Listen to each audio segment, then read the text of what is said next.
জয় গুরু। ওং শ্রী পরমাত্মনে নমঃ। শ্রী শ্রী গুরু গৌরাঙ্গ জয়ত। সকলকে জানাই শুভেচ্ছা এবং যথাস্থানে প্রণাম।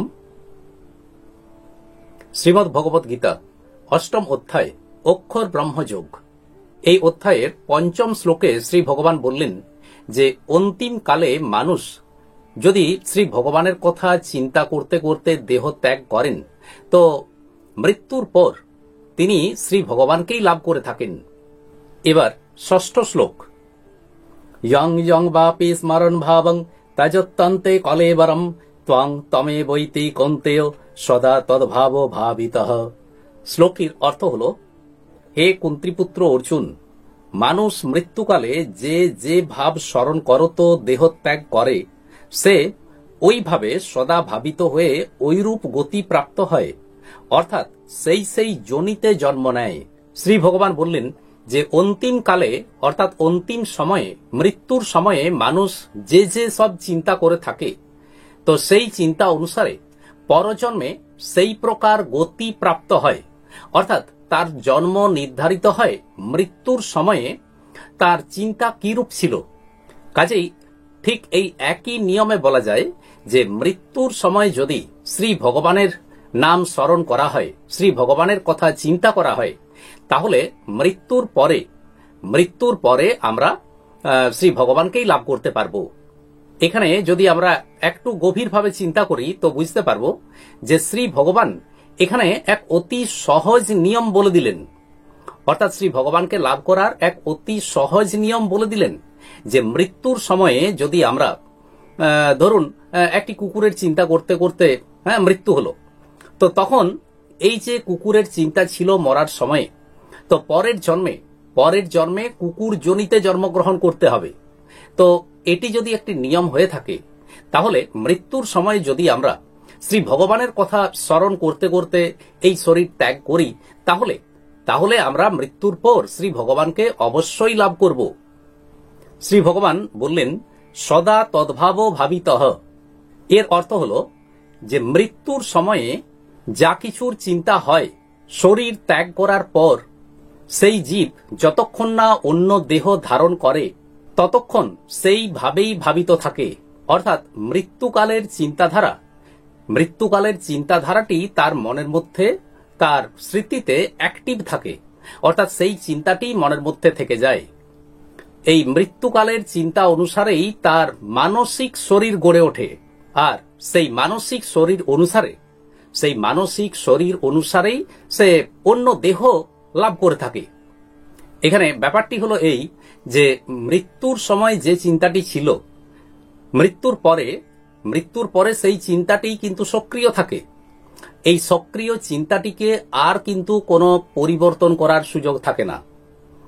যে মৃত্যুর পরে যে মরার আগে যেগুলো চিন্তা করছিলাম, যে মরার পরে আমি সেই চিন্তাগুলোকে বাদ দিয়ে আমি হঠাৎ শ্রী ভগবানের কথা চিন্তা করতে শুরু করব, এটি কিন্তু সম্ভব নয়। কারণ সেই জগতের নিয়মত আলাদা।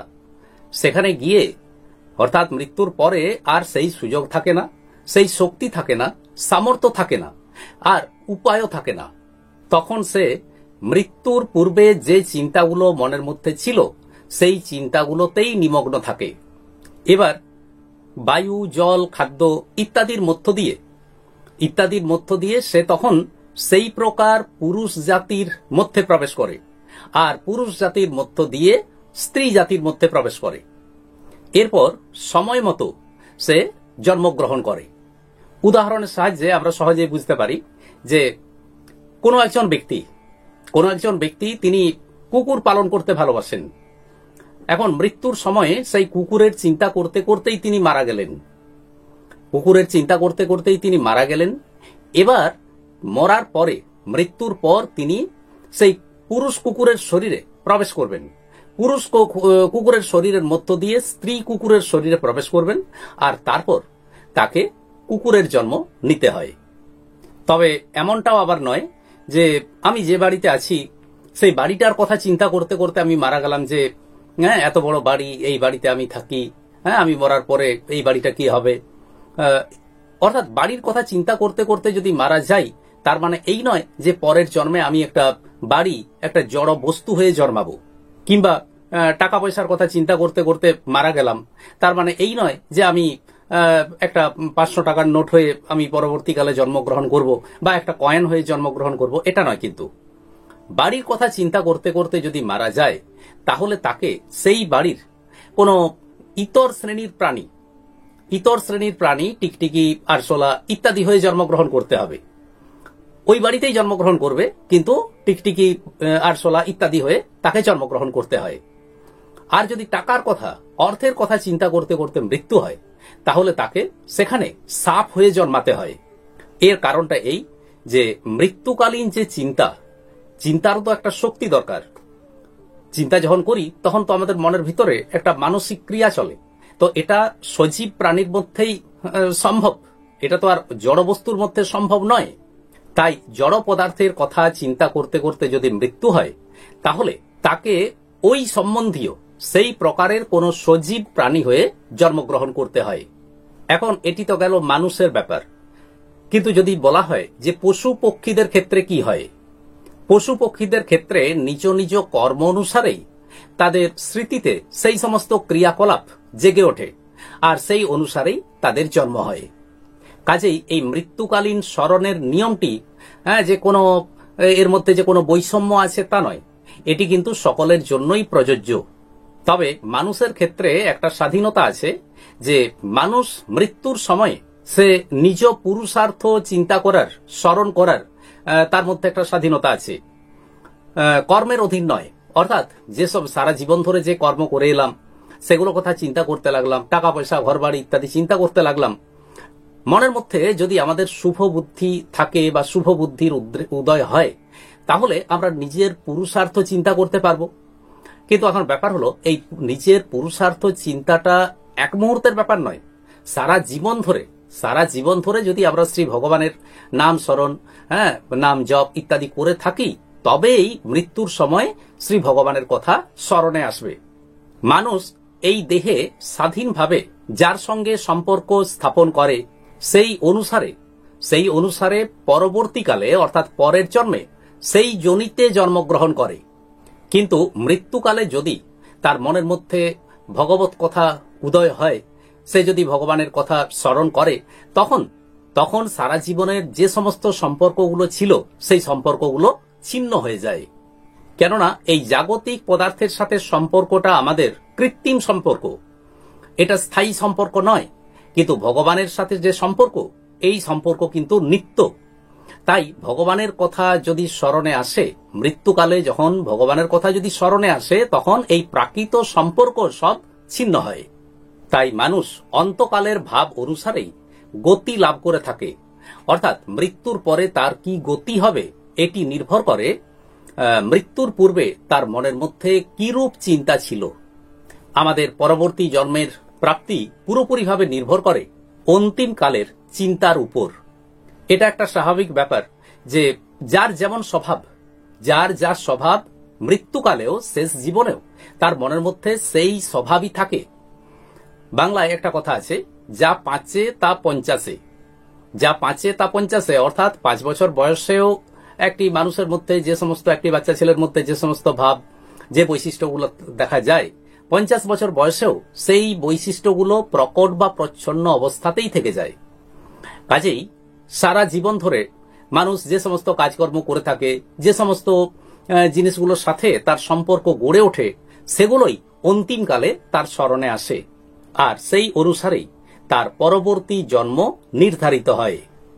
এখন অন্তকালীন চিন্তা অনুসারে, অর্থাৎ আমাদের অন্তিমকালের চিন্তা অনুসারে পরবর্তী জন্মে আমাদের কিভাবে গতিপ্রাপ্ত হই, আমরা কি গতি লাভ করি, সে সম্পর্কে ছোট্ট একটি গল্প বলি।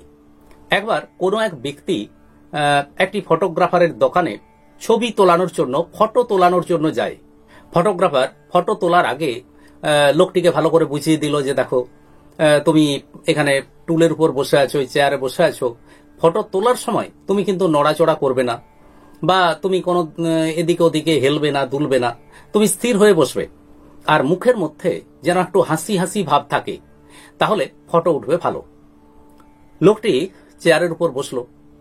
তো এমন সময় ফটোগ্রাফার তার ক্যামেরাকে স্থির করে নিয়েছে। ঠিক যে মুহূর্তে ঠিক যে মুহূর্তে ফটো তুলবে, ঠিক সেই সময় ওই লোকটির, অর্থাৎ যে লোকটি ফটো তোলাতে এসেছে, তার নাকের উপর একটি মাছি এসে বসে। নাকের উপর মাছি এসে বসে। তো এখন হলো কি না, মাছিটা বড়ই একটা জ্বালাতন সৃষ্টি করে, নাকের উপর বসায়। লোকটি হাত দিয়ে ওই মাছিটিকে তাড়ানোর চেষ্টা করে। ঠিক এই সময় ফটোগ্রাফার খেয়াল করে নাই যে মাছি তার নাকের উপর এসে বসেছে বা ওই লোকটি হাত দিয়ে মাছিটিকে তাড়াচ্ছে। ফটোগ্রাফারটি সেই সময় ক্যামেরার সুইচ অন করে, ফটো তোলা হয়ে যায়। ফটোগ্রাফার এবার লোকটিকে বলে যে তুমি এত তারিখে এসো, ফটো নিয়ে যাবে। কারণ তখন ফটো তোলার ব্যাপার, যে নেগেটিভ ফেগেটিভ এইসবের ব্যাপার ছিল। লোকটি যথাসময়ে ফটো নিতে এলো, ফটোটি নিল, দেখলো যে এটা আবার কি হয়েছে। লোকটি তো রেগে একাকার।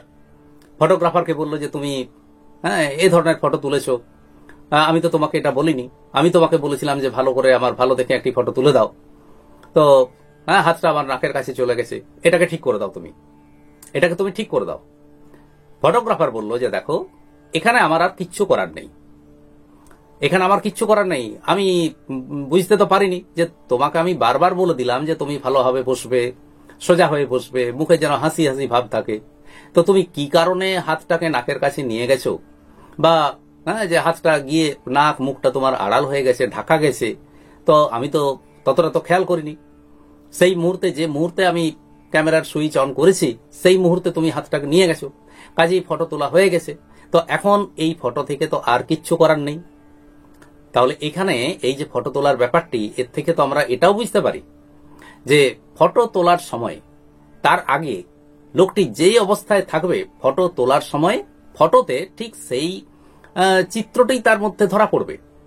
ঠিক তেমনি হবে আমাদের মৃত্যুর সময় আমাদের মনের ভিতরে যে সমস্ত চিন্তা থাকে, যে চিন্তাগুলোর কথা আমরা মনে করি, পরের জন্মটি আমাদের নির্ভর হয় সেই পূর্ব জন্মের কর্ম অনুসারে, চিন্তা অনুসারে, অর্থাৎ মৃত্যুকালীন চিন্তা অনুসারে। সারা জীবন শ্রী ভগবানের নাম জপ, নাম সংকীর্তন, সৎসঙ্গ করা ইত্যাদির মধ্য দিয়েই আমাদের মনের মধ্যে সেই প্রকারের ভাব মনের মধ্যে জেগে উঠতে পারে। অর্থাৎ অন্তিমকালে শ্রী ভগবানের কথাই তখন স্মরণে আসতে পারে। কিন্তু সারা জীবন যদি আমরা এই জাগতিক পদার্থ নিয়ে, ঘর বাড়ি, টাকা পয়সা, আত্মীয় স্বজন ইত্যাদি ইত্যাদি নিয়ে আমরা যদি চিন্তা ভাবনা করি, তো মৃত্যুর সময়ও আমাদের মধ্যে সেই ভাবনাই আসবে। আর পরবর্তী জন্মটি নির্ধারিত হবে সেই চিন্তা অনুসারে। কাজেই আমরা যদি শ্রী ভগবানের নাম জপ ইত্যাদি করে যাই, তো মৃত্যুর পর শ্রী ভগবান বলেই দিলেন যে মৃত্যুর পর আমাদের পক্ষে ভগবত প্রাপ্তি খুব একটা কঠিন হয় না। অর্থাৎ মৃত্যুর পরে আমাদের পক্ষে ভগবত প্রাপ্তি হয়। আজ এই পর্যন্তই। আসুন এবার শ্রী ভগবানের মহামন্ত্র জপ করি। হরে কৃষ্ণ কৃষ্ণ কৃষ্ণ হরে হরে, হরে রাম রাম রাম হরে হরে। নমস্কার।